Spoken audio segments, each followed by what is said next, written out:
Cool. Cool. Okay. Yeah, I guess we just start wherever. We can just, another two white girls with a podcast. But here we go. It's happening. Welcome to the Perspicaz Podcast, a series of conversations between myself, Saskia van Ryneveld, and my good friend Daniela van Aswegen. We're talking all things culture, politics, philosophy, life, but mainly and always trying to be as perspicacious as possible. This is our first episode, so enjoy. I was thinking about this, because obviously I've been thinking about all the things I want to talk to you about.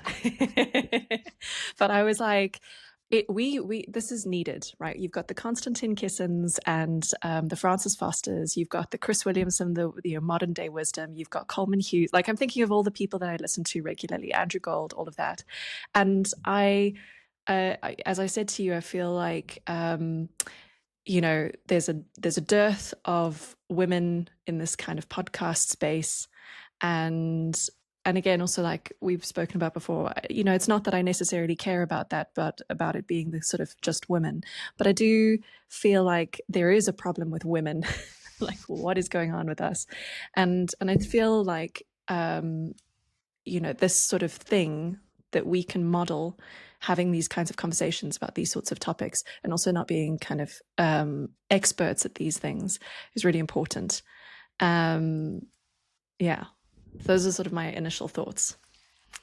Yeah, I guess for me, it's I started a project again for fun, and I was in Cape Town, or I think I'd come back from Joburg, and it was with a friend, Victoria Chassis. We were always in these conversations, and we had the freedom and openness to challenge each other or question each other's thinking because of our diverse backgrounds. And so we thought, sure, it would be such a cool exercise to just sit together and talk about any topic, and just, if anything, expose our biases, assumptions, ideas, value systems, beliefs. Because I think one of the themes that has come up with this woke movement is we have realized that we cannot assume everybody's sure, that was creepy.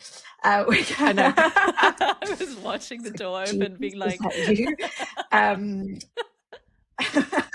We cannot assume everyone's from the same value system anymore. There was a time where maybe we could, now we can't. And so it really opened that up to me. And I think this was even before I did my coaching, was just coming to terms with the fact that, we're not from the same culture, value system, belief system. And so I think what I find interesting about us talking is that for a lot of people, we would seem very similar because there are certain demographics that we are the same in. However, the nuance of the individual and the individual's experience and your context and my context, when you get deeper with anybody, I think it's really interesting. And so my hope is that with a lot of, maybe a lot more overlap than what is expected, we can really then dig for the stuff where we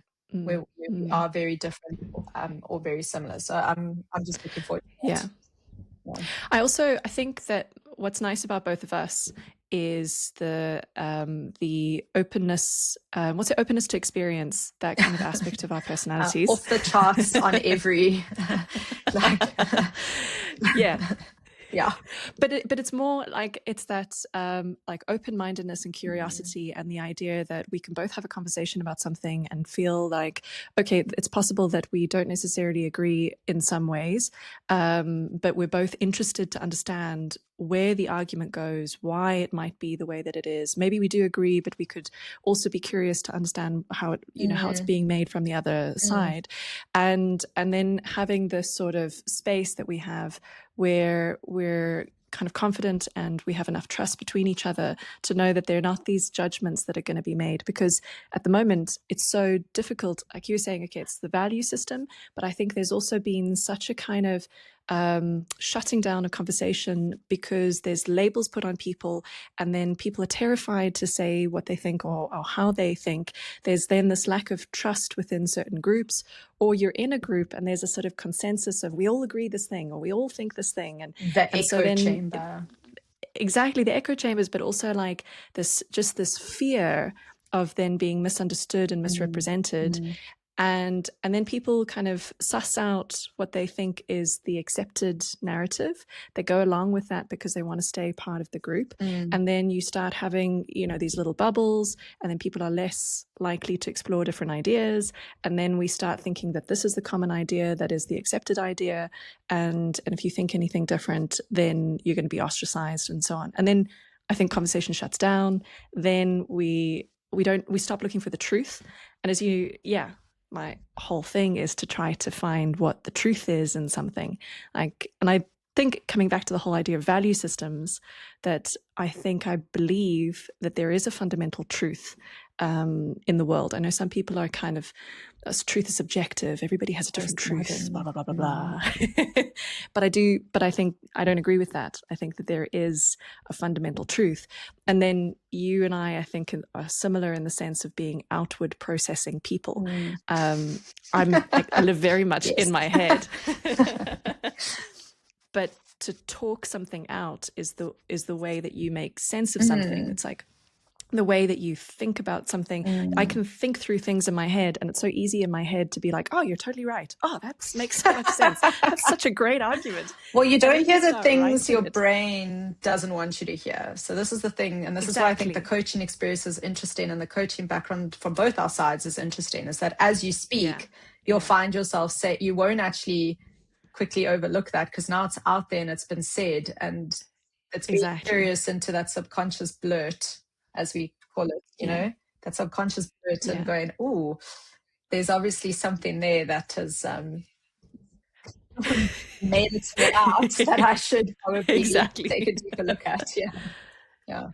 Do you find yourself censoring or judging anything that you've said as it's said, or is it afterwards, or not at all? Not at all. I think it's like a gift and a curse, right? Like in the right context, it's a gift. I think like this, the fear of entry or the fear of beginning or whatever, maybe have a sociopathic level of not having that. Maybe more, I wouldn't say judging, I would say reflecting if it's had a negative impact. And that's more of I don't think I ever regret if I speak with what I believe is truth or my opinion or whatever. But I do think that if it's offended someone because of the way I've said it or my approach to it, it's more of like a wisdom and how to navigate the nuance of these conversations with people who I maybe initially have thought they are open and emotionally resilient, and recognizing quite quickly there's actually ease of offense. And so my approach can be very, as you know, knowing me for many years, I've not changed. I am very direct. However, I do believe that if you want to have more conversations with more kinds of people, there's a level of tact, and I'm sure we'll get into it if we ever look at certain videos of different speakers. But I think there's been this movement now that has been inspired by Charlie Kirk and this open debate format. Yeah. However, I do think that my critique of it would be that the intention may be good, but the outworking I find can be quite confrontational or what's the other word? Provoking. I think at times it can be quite provoking. So from my side, I maybe don't respond to that format because it's very public. And I believe that if you're going to have certain levels of discussions with certain individuals with regards to a very deep range of their beliefs and needs and experiences, then I think finding spaces like this to do it tactfully, or to show people that intimate spaces or one-on-one spaces to explore things deeper is potentially maybe more suited to the way you are and the way you want to learn. Because I think there is a lack of trust between people that has been broken. And so I think first and foremost, it's building relationship and trust before diving into certain conversations. And that's maybe the biggest thing I've learned, is just because someone asks you a question because they have it on their mind and they can see that you're open to answering, doesn't actually mean they're ready for your response. And one should be mindful and gauge that fairly quickly before diving in and asking them questions, because you might get excited that they're interested in a debate. And we had this on Saturday, actually. Someone said, I don't think I've ever won anyone over with an argument. And I was like, you use the word argument. We're talking about discussion and debate. So there's already a disconnect in how people view these conversations. And I think amongst women, I think one of our main reasons for doing this is, no, I don't have to be an expert in my field. I can just hopefully inspire and encourage women to think critically, think full stop, and have conversations with other women, because we get to do that. I think what you said about intention is so important, and something that I'm learning as well, which is, assessing a situation, especially with somebody that you don't agree with, and you're kind of maybe getting into something that could be quite explosive, like there's the Iran war, or, Black Lives Matter, or whatever it is, Israel, Palestine, whatever it might be. And I think I'm learning you really have to gauge what is going on in that moment of the conversation. And you have to kind of ask yourself if you think that the other person is interested in engaging in a discussion. Are they open and curious in their mind? Or are they looking for some kind of like validation from you in the way that, they're feeling something? And I think I'm interested in what you think about this, about, I think as women, we do emotionally connect with each other and look for emotional support and validation in certain feelings. If I think about how you might process a breakup, or you might process, some sort of family stories or whatever it is. And I'm not saying that this is just women, but I think women do it differently to men. And I think there is a bit of a sense of, I don't want you to tell me that I'm wrong. I want you to kind of, I want you to be like, yes, of course he was such an asshole. Like, how dare he treat you like that? Not be like, let's think about this. And maybe we could look at it from a different angle. And I think sometimes you would know, treat, because this is our friendship. We're like, I don't want you to tell me what I need to hear. I want you to tell me what I want to hear. Exactly. But I think also we can be honest about that, to be like, I want this and I don't want this. But I think sometimes women approach political and sort of philosophical conversations in the same way. I think that they can come to conversations about like, oh, this is how I feel about the war, like I feel so upset about it. And they're not actually listening. They're not actually bringing it up to talk to you, to be like, what do you think about the war? Yeah, they're feeling overwhelmed. Fact-based. Exactly. They're like in the emotion of the whole situation. And so it's hard, because in that moment I might be like, I have a very different, opinion to what your feeling is, but I can see that you're very emotional about it. And I can see that your mind is closed. And to come back to the whole thing about intention, my intention in that moment of the discussion or the connection or whatever is happening, I don't want to win against somebody. I also don't really want to humiliate somebody, by trying to show them how they're wrong. And I think that's what you're talking about with Charlie Kirk's situation, that sometimes the feeling in those debates is there's a little bit of humiliation that's happening by the exposure of how some people don't, they don't get it right. And that's the clickbaity side of the internet as well. And I think even though his arguments might have been correct, even though, he had the right information, maybe that's also the thing that turns people off, because there's a feeling of like, there's a sort of ritual of humiliation and so on that's going on there. And I think that when you're having conversations with people, if you do enter into that space where you're about to humiliate them, or you're about to show them up for not being as educated or informed as they could be, they're never going to then be won over by your arguments. They're never going to be like, oh, thank you so much for exposing how stupid I am. Informed I am. Thank you. I feel so much better about this. I'm going to come to your side now. That's with respect, right? It's respecting. And I've seen that, maybe I want to say with the more autistic male side, but what I mean is just the low EQ. So I think that growing and maturing as a person is recognizing your gaps. So you may be a very good thinker, but your approach and sensitivity in the moment, basically, that doesn't mean anything. So the quote that I think will probably be on my tombstone is the one that goes, truth without love is brutality, and love without truth is sentimentality, or something. I think that's it. I think there's also that phrase which is like, truth without kindness is just cruel, or honesty without kindness is just cruelty. Yes. Let me just get a second. Just have truth without love is brutality, and love without truth is hypocrisy, or sentimentality. So that's been very good, because I have been in those spaces where people are quick because they know the thing, and so, like you said, they're quick to it's also, I recognize, being a coach, that for some people their value is getting things right, and they're not even aware that it's going to impact the person. They're just like, I know the answer and I want to share the things with you. Exactly. You're like, exactly. It's not the time to get the gold star. Like, save that for your university essay, you know?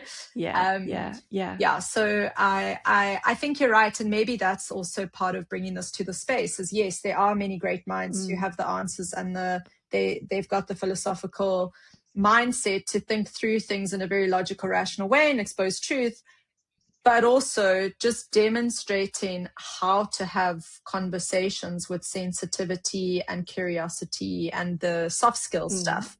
I think is very valuable, and maybe that's what I admire about you the most, is there is a very intellectual side, but you are still a deeply emotionally aware person, and so I know that part of your frustration is you get excited to have the debate, but then how very quick to realize you're going to hurt someone's feelings. And so this is the space where you can have both. You can have the debate without worrying about feelings. Exactly. But okay, so, from a little curious perspective, what if we go down the other route, which is, okay, so we've talked about how if you're too I don't want to say honest, too direct or too blinkered in trying to kind of get the facts across, trying to speak truth and so on, you can kind of miss the emotional cues of what's happening in the environment in the moment. Also thinking about, like, what's your intention? Are you trying to convert that person? Are you trying to win over that person? I think that those are never successful strategies. But at the same time, I think that there has been this blanketing of society and conversation in being emotionally sensitive, that we've become so emotionally sensitive that people are afraid to say the truth and to say, I don't agree, or to say, I think that you're wrong, or to say that actually that position is, based on lies. And it's particularly hard when lots of movements are caught up in slogans that are very hard to disagree with on the surface and, like, in a very quick moment. That's not, it's so difficult to. But I don't agree that Marxism is correct. You have to. Well, exactly. The response is or also complex. Exactly. But then, so because we're trying so hard to be emotionally sensitive, and because we're trying also to be complex and nuanced, we want to kind of speak the truth, but then we don't speak the truth. So we let these slogans, or we let false statements live in the world a lot more easily than the truth. I think I love the Solzhenitsyn quote of, let the lie come into the world, but not through me. And I really feel like I'm battling in this moment of trying to be emotionally sensitive and trying to also, look at what is it that I want. I want to preserve this friendship, or I want to have a good interaction with a person. I'm not trying to be truth's crusader in every single moment. But at the same time, at what point do I let lower myself, or at what point do I start kind of feeling like this conversation is brushing against my own principles, and the principle being that I don't necessarily want to stand here and allow falsehood to exist when I know that something is wrong, or I know something isn't true, and maybe if I know something different to what this person is saying, is there not value in trying to not correct them, but trying to introduce them to information that they might not have heard before? At what point, where's the line? So where's the line between... Not that this is an answer, but it may be more my experience. Sorry, let me not sit like a child. Not fidgety at all. This is why when we podcast on the creative commune, like all of us are painting or drawing because we are all like incapable of sitting still. So I think integrity plays a huge role, and part of integrity, this is just my experience with this, is allow for people to know what you're about and come to you. And if you do not have permission, do not basically attempt to change. My postgrad paper thingy, research paper, was on change, basically change theory. And one of the biggest things to change there's so many factors. It blew my mind on how complex it is to get someone to shift and change. But openness was one of them. Openness and permission, permission and encouragement to change, and permission in the sense of permission from society, from partner, from relationship, from self. And I think understanding that if someone is not willing to change their position, there's nothing you can do. And so all you can do is uphold the truth that you know or believe, and stand by that. If people ask you, you can stand by that, so they know what you're about. But I think it's back to the intention, is you can speak the truth, like, well, I believe this, but not with the intention to try convince someone until they're like, convince me, like you and John were like, convince us. And I was like, yay, because now there's an openness, Exactly. So that's what I would say is, and maybe that's the grapple is, you've had, it's like any conversion story. You've had this enlightened aha moment to truth, and now you want everyone to know the truth, and everyone's like, I'm very fine not knowing the truth and being in this space, because sometimes, as we've discussed, there's a lot of belonging in certain ideology and certain value systems. And you can't ignore that. For some people, they found a place of belonging, and then so it's not just about truth; it's about dismantling their whole identity, and that's fragile and sensitive, and one should not go and barging around. I love it, I do, but one should not. No, totally. Okay, so many ideas. So first of all, Ibsen has a series of truth plays, which I really want to put on here in Madrid. Like, as part of Perspicaz, this is what we're going to do one day, is we're going to put on Ibsen's truth plays. And it's Rosmersholm, Wild Duck, and Enemy of the People. And he's exploring the different ways of truth manifesting in these different kinds of environments. And Wild Duck is this most beautiful play about the danger of too much truth, the danger of being the person who, wants to take up the mantle of being the truth teller, and the absolute damage. So there's one character in the play, the kind of protagonist, who he believes that it is his mission in life that he has to tell the truth about things. And so he sees there's a sort of secret sort of story about a certain family, and he takes it upon himself to go and like tell the truth, and it absolutely destroys this unit of people and has these awful consequences.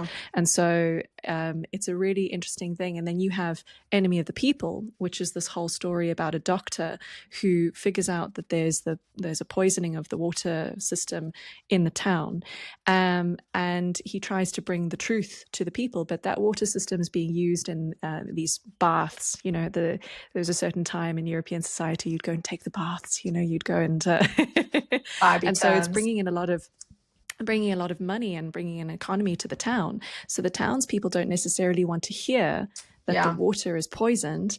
And so then they turn against him, even though he's coming and he's trying to tell them the truth. It's fascinating. But it's because what are they committed to? Yeah, what are they committed to? Exactly. Yeah. Exactly. And then, I think that your point about how people construct their identity around these certain truths that they believe about the world. And I've seen that with certain people, people that I've loved, people that I've been friends with and so on. But you see how this thing is the thing that they've orientated their whole life around. And if you were to come in and just destroy that whole ideology, because you can see that it's built on lies, or you can see the holes that it is there, but you can see how that, it would be so difficult for that person, because they have to then reconstruct who they are and what they believe about the world and how they understand the world.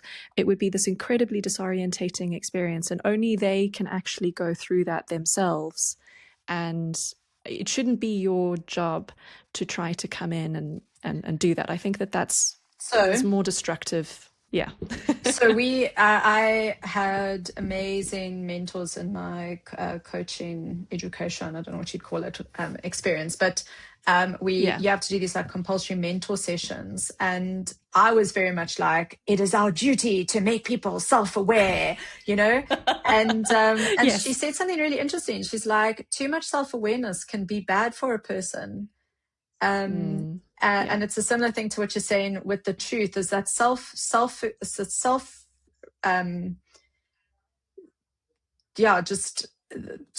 the self-exposure. That's kind of the word that I'm landing on, that self-exposure, in recognizing that maybe everything that you've built your life on is not right. If not come in with sensitivity and support, can be devastating. So for me, I think you almost have to help someone prepare a nest before they can leave the nest. Yeah. Because I think I want to be clear. I'm also not necessarily arguing that that people shouldn't be looking for the truth or shouldn't be trying to kind of understand. I want to say the correct way of things, or the truth of the world, shall we say. Like I don't want people to be going along and living their life believing that that actually the sun revolves around the earth, and I'm happy for you to keep that belief and so on. No, I think that I do want people to be living according to the scientific truth, shall we say, whatever that may be. I'm not arguing that we should leave people in their particular delusions. And I think, especially if you think about people who maybe have lived in cults, we're not, the argument is not to be like, oh, well, shame. It's going to be so destructive for them to realize that is all built on a lie. and so we should just leave them in their happy paradise.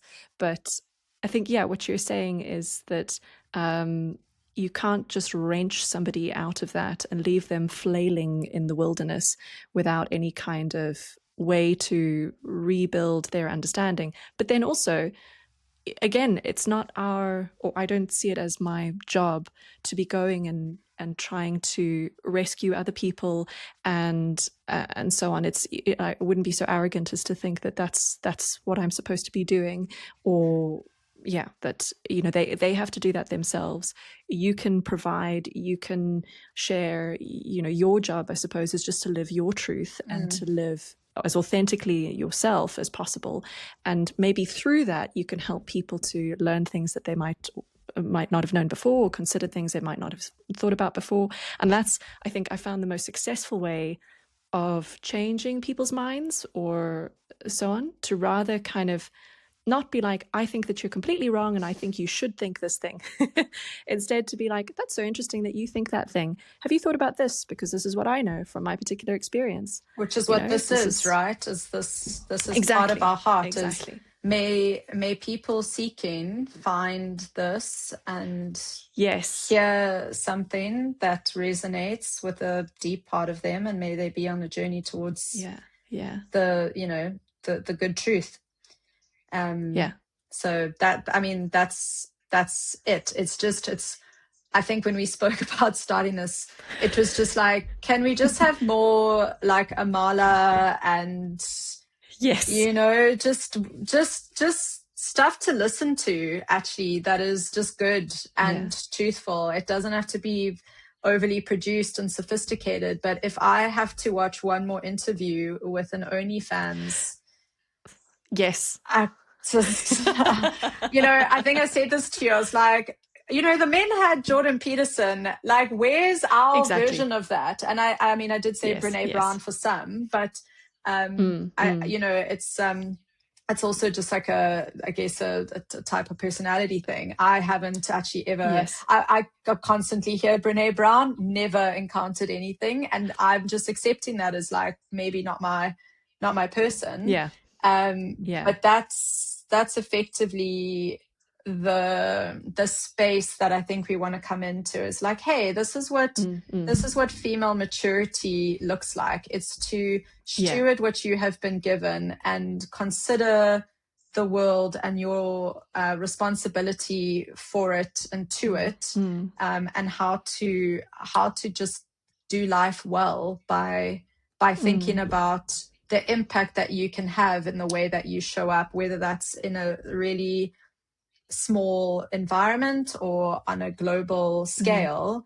Just start somewhere. Start by recognizing maybe that you can have a positive impact and what that positive impact looks like, and recognizing that positive impact should not be dictated by an ideology that promises acceptance, but that impact should be driven with wisdom and truth towards good things.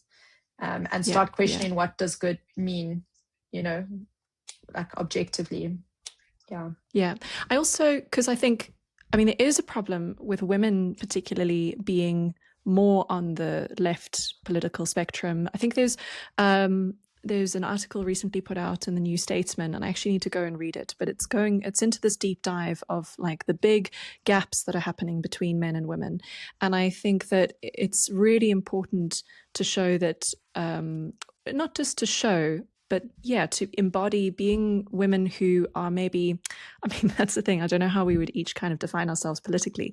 I think that I sort of fall into a more right of center camp, but I've kind of, when I've done these political tests, really.